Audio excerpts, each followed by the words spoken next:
Bonjour, je suis très heureux de vous retrouver pour cette homélie du 22e dimanche du temps ordinaire. Le sage de la Bible écrivait « Grande est la puissance du Seigneur, et les humbles lui rendent gloire ». La puissance du Seigneur se manifeste dans son œuvre créatrice, une œuvre de vie à laquelle il nous appelle à collaborer. Nous n'en sommes pas seulement les bénéficiaires, mais aussi les partenaires. Seulement, lorsque nous jouons les maîtres, lorsque l'on veut s'approprier notre maison commune, lorsque l'arrogance et le pouvoir envahissent nos esprits, la vie si belle et fragile à la fois n'est plus un don, mais un dû. Alors, la terre a mal, l'humanité aussi. Le sage de la Bible a raison. Seule l'humilité peut ouvrir à la vie que Dieu donne. Seule l'humilité laisse toute sa place à l'œuvre du Seigneur. Seule l'humilité permet d'être un cœur qui écoute.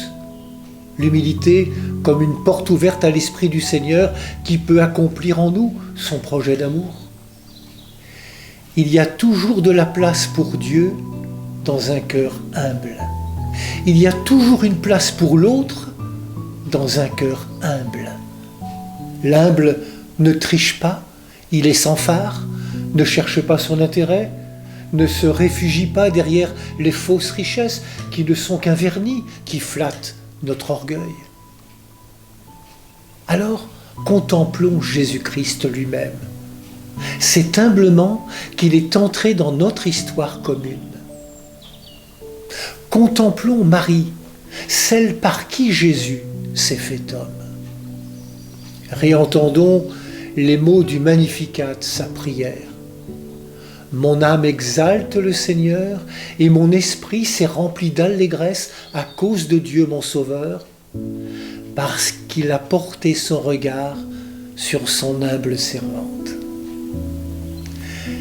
C'est bien son humilité qui fait dire à Marie, lors d'un mariage à Cana, « Faites tout ce qu'il vous dira ». Jésus n'est-il pas le premier qui se fait dernier, le maître qui se fait serviteur? Apprenons l'humilité, ou plutôt, recevons de lui l'humilité comme un chemin de disciple qui nous invite à être comme Marie. Ne cherchons pas les premières places, mais soyons à notre place au cœur de cette création. Avez-vous remarqué que dans la parabole de l'Évangile, Jésus parle de noces? Or, dans la Bible, le festin de noces désigne le royaume de Dieu. Dans ce royaume, il n'appartient à personne de s'attribuer les meilleures places. C'est Dieu qui les donne. Plus encore, ce sont les pauvres, les estropiés, les boiteux, les aveugles qui sont les invités prioritaires, comme la deuxième partie de l'Évangile d'aujourd'hui nous l'indique, à travers les conseils que Jésus donne à son hôte, le pharisien. J'aime François Varillon, qui écrivait « L'humilité était l'aspect le plus radical de l'amour ». Dans le langage commun, on associe souvent l'humilité à la timidité, au manque, à la honte, à une forme de rétractation et de négation du soi. Pourtant, il n'y a pas de plus grand amour que celui qui aime sans écraser l'autre de sa supériorité, sans le regarder de haut, sans condescendance. Au fond, seul Dieu est vraiment capable d'aimer à ce point, sans même attendre un retour. Le pape François disait, pour être grand, il faut d'abord savoir être petit, humble, parce que l'humilité est la base de toute vraie grandeur. Oui, apprenons l'humilité de Jésus lui-même.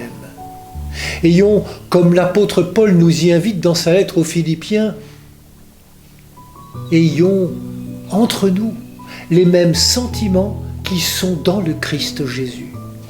Lui qui s'est abaissé, devenant obéissant jusqu'à la mort et la mort sur une croix. C'est pourquoi Dieu l'a souverainement élevé. L'humilité est le mouvement même de Dieu, parce que c'est le mouvement de l'amour véritable. Bon dimanche À toutes et à tous, prenez bien soin de vous et des autres.